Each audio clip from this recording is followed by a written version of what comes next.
Opposition spokesperson on regional and foreign affairs, Dr. Angela Brown-Burke, is urging the government to broaden the discussion on racial discrimination amid issues of alleged racism and classism in the country.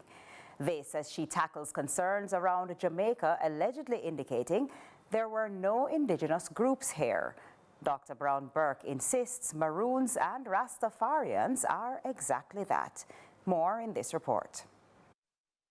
A Jamaica for all Jamaicans should be the ultimate goal, so says the opposition's Dr. Angela Brown-Burke as she made her sectoral presentation in the Parliament just days ago.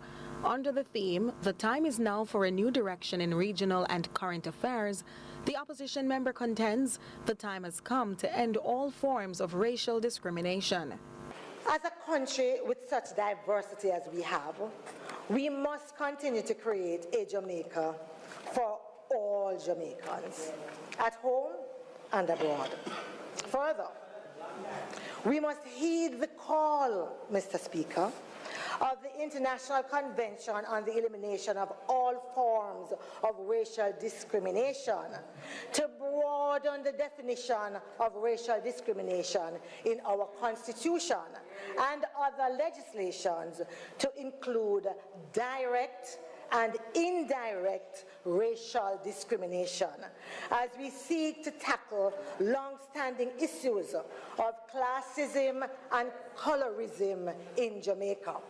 She insists the time is now to have the discussion without, quote, weaponizing the issue of race. When I hear some of the comments coming from ministers of government, it is clear to me that there has been no discussion at Cabinet around the issue of broadening the definition of racial discrimination and the violation that is being created.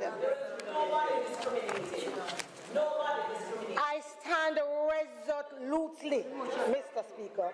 Nobody discriminated. But you know what you're talking about. There was no discrimination.